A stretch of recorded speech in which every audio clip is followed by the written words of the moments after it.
Edmonton, what are you doing over there, bud? Edmonton Oilers just lost to the San Jose Sharks 3-2 in regulation. For those of you who don't know, which not sure how anybody watching this channel wouldn't know, but the San Jose Sharks are currently the worst team in the league. By, at least now, by win percentage. Yeah, win percentage. They're sub 200. Edmonton, however, after this game, is only just above 200 save percentage. And some of you may think and be like, oh, they're just bad teams. You know, if you've never watched hockey, if you haven't watched hockey for the past, year or two, maybe 3, you would think to yourself, oh, they're just two bad teams. No, that's not the case. The Edmonton Oilers last year made it to the second round of the playoffs where, yes, they got dominated by the Vegas Golden Knights, but everybody got dominated by the Vegas Golden Knights. And then the year before that, made it to the Western Conference Finals where they got beat up by Colorado, but everybody got beat up by Colorado. Compare that to the San Jose Sharks, who haven't made the playoffs in quite a few years, and they haven't come close to a Stanley Cup in quite a few years. And they currently have, before this game, they had one win over Philadelphia, which, fair enough, it's Philadelphia. They're another rebuilding team. They're part of the Macklin Celebrini draft lottery competition, just as the San Jose Sharks are. The difference is, San Jose basically went out and signed a bunch of fourth line and AHL guys, and then sprinkled in one or two, top 6, middle 6-ish forwards, just so that way they could have a potential watchable product. And before the Philadelphia game, San Jose went back-to-back games giving up 10 goals. They go on, beat Philly 2-1. Fair enough. This San Jose Sharks team can't fucking score a goal to save their life. The Edmonton Oilers, however, they have two of the greatest players of a generation on their team. Both still in their 20s. Not just in their 20s, their prime 20s. They are both 27 and 28 years old, respectively. And what did the Edmonton Oilers do to repay them for carrying them into the playoffs last year, for carrying them into the playoffs before last year? They give them the worst goaltending possible. Stuart Skinner, for example. Don't know what the fuck happened to him. He was a nominee for Rookie of the Year last year. That is what he did last year. He was good enough to be nominated for Rookie of the Year last year. He did not win because no one was going to beat Matty Benier. But you would think that a goaltender who was good enough to be nominated for the Calder Trophy for Rookie of the Year would come back and maybe he'd probably go through a sophomore slump. But you're a fucking goaltender. Your sophomore slump should be, you let in, 2 or 3 bad goals every so often. You let in a bad goal a game, stuff like that, and your team's got to fight back.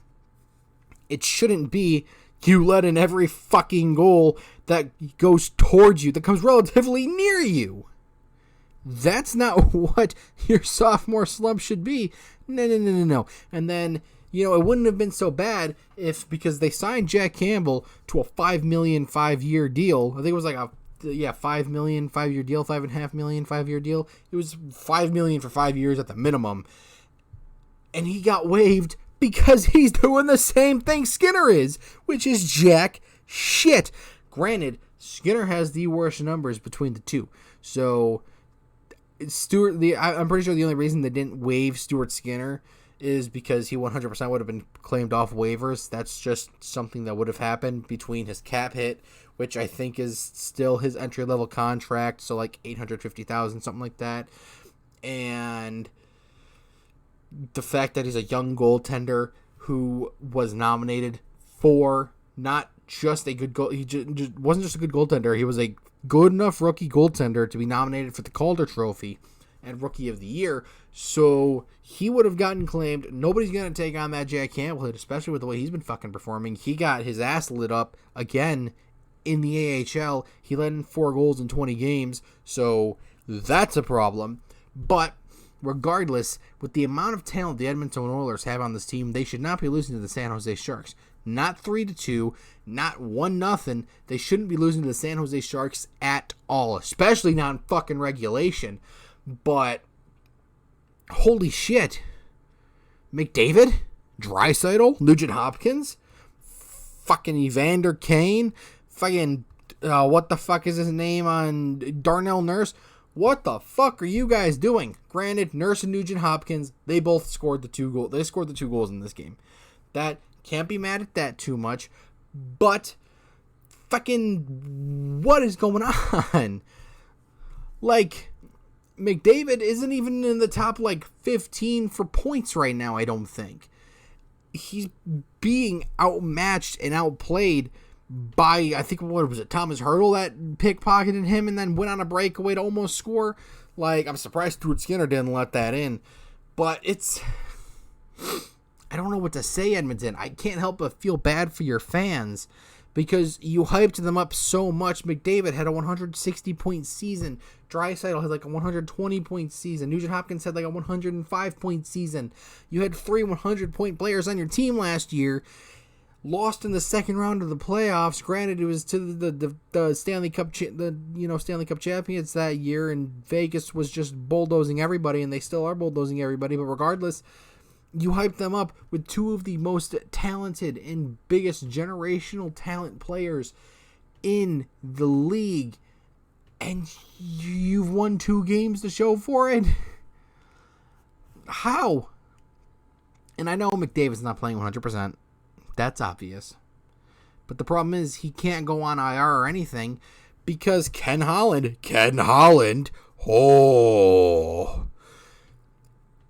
Red Wings fans warned you guys about Ken Holland. 100% we warned you guys about Ken Holland. And you can't say we didn't. The signs were there. Ken Holland was a good GM without the cap, but in the salary cap era, he's god awful. That's why it's taken Yzerman so long to rebuild this team, is because he couldn't draft worth a dick in the last 4 drafts he had. Couldn't draft in the first round, nonetheless worth a dick. Sure, he hit a solid stride with Bergeron. That was a good choice. But I don't know. We warned you guys about Ken Holland. This is the team he gave you, and now you guys are trash. That team's wasting 2 of the biggest generational talents in the world, and I can't help but think if things don't get better, what do they do from here on? Do they just pray that things get better in the next few years? By the time their contracts up, because their contract's coming up soon. I think next year's Draisaitl's last year, and I think McDavid's still got 2 more years on his. So what do you do? What do you do? If you're Ken Holland, what do you do? Do you pray that it turns around and that you don't get the fucking boot? Or do you, fire your last-ditch effort in firing the coach and hope that does something? I don't know. I don't know what Edmonton does from this point on. And it's incredibly unfortunate because I don't care about Edmonton or San Jose one way or the other realistically, but I do care about the sport, and these 2 teams are an embarrassment to the sport right now. I would say Edmonton more than San Jose. San Jose going into the season, we all knew were going to be bad. Edmonton going into the season, we thought we're all going to be competing for the top spot in not just the division but the Western Conference itself. So to come into this season and only win 2 games with 2 of, I keep saying it, but it's got to be stated, 2 of the greatest players of a generation, probably the 2 greatest players of this generation, and squander it. That's an embarrassment to the league. Like I said, maybe even more to San Jose, because it's just showing ineptitude. You're literally handed on a silver platter the two best players in the NHL, and you blew it. I don't understand it. And it's late at night. It's like 3 a.m. when I'm recording this, so my brain faculties aren't all there. But tell me if I'm wrong about this and saying that Edmonton are frauds. Realistically, and I know it's harsh to say that, because on paper, they're not a fraudulent team. On paper, they should be dominating right now. They should be up there with the Bostons and the Colorados and the Vegases and, hell, Vancouver. The Vancouver Canucks. I'm going to make a whole video on Canadian teams at some point. But, oh my God. You should at least be on the same pace as Vancouver. So, I don't know what to say anymore. Let me know in the comments what you guys think about this. What do you think Edmonton needs to do? Is it fire Ken Holland? Fire their coach, whose name I keep fucking forgetting. I think it's Woodcraft, something like that. I don't know, nor do I care. And if you're an Edmonton fan, I'm sorry. I can't stress enough how sorry I am. As a Red Wings fan, I've been through some brutal seasons, and I know how this feels.